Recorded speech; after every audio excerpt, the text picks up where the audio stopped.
ಬ್ರಹ್ಮಚಾರಿಣಿ.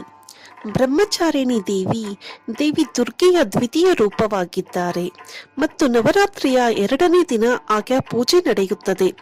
ಬ್ರಹ್ಮಚಾರಿಣಿ ದೇವಿ ಸರಳತೆ, ತಪಸ್ಸು ಮತ್ತು ಶ್ರದ್ಧೆಯ ಪ್ರತೀಕ.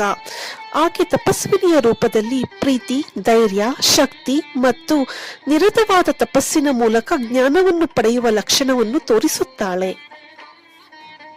ಬ್ರಹ್ಮಚಾರಿಣಿ ಎಂಬ ಹೆಸರು ಬ್ರಹ್ಮ ಎಂಬ ಶಬ್ದದ ಅರ್ಥವು ಜ್ಞಾನ ಅಥವಾ ತಪಸ್ಸು ಮತ್ತು ಚಾರಿಣಿ ಅಂದರೆ ನಡೆಸುವವಳು ಎಂದರೆ ಬ್ರಹ್ಮಚಾರಿಣಿ ಎಂಬುದು ಜ್ಞಾನ ಅಥವಾ ತಪಸ್ಸನ್ನು ನಡೆಸುವವಳು ಎಂದು ಅರ್ಥೈಸಬಹುದು. ಆಕೆಯ ಈ ರೂಪದಲ್ಲಿ ದೇವಿಯು ಭಗವಂತ ಶಿವನನ್ನು ತನ್ನ ಪತಿಯಾಗಿ ಪಡೆಯಲು ಕಠಿಣ ತಪಸ್ಸು ಮಾಡಿದರು. ಆಕೆಯ ತಪಸ್ಸು ಸಹಸ್ರಾರು ವರ್ಷಗಳವರೆಗೆ ನಿರಂತರವಾಗಿ ನಡೆಯಿತು.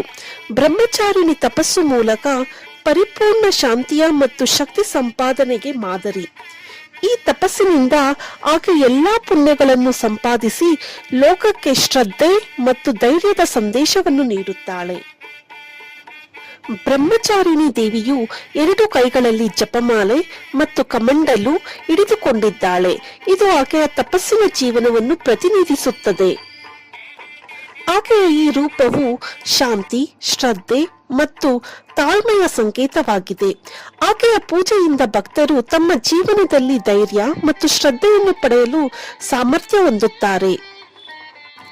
ಬ್ರಹ್ಮಚಾರಿಣಿ ಪೂಜೆಯಲ್ಲಿ ಬಿಳಿ ಬಣ್ಣ ಅತಿ ವಿಶಿಷ್ಟವಾಗಿದೆ. ಇದು ಶುದ್ಧತೆ ಮತ್ತು ಶಾಂತಿಯನ್ನು ಪ್ರತಿನಿಧಿಸುತ್ತದೆ.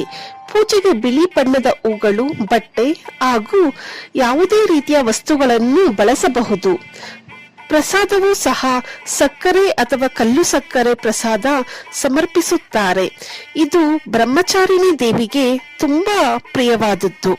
ಹೂಗಳು ಎಂದರೆ ಮಲ್ಲಿಗೆ ಹೂವು ಅಥವಾ ಕಮಲದ ಹೂವು ತುಂಬಾ ಪ್ರಿಯವಾದ ಪುಷ್ಪ. ಮಂತ್ರ: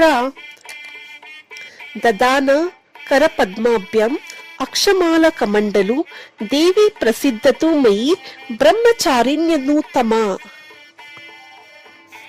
ಈ ಮಂತ್ರವನ್ನು ಜಪಿಸುವ ಮೂಲಕ ಶಕ್ತಿ, ತಾಳ್ಮೆ ಮತ್ತು ಜ್ಞಾನವನ್ನು ಪಡೆಯಲು ದೇವಿಯನ್ನು ಆರಾಧನೆ ಮಾಡಬಹುದು.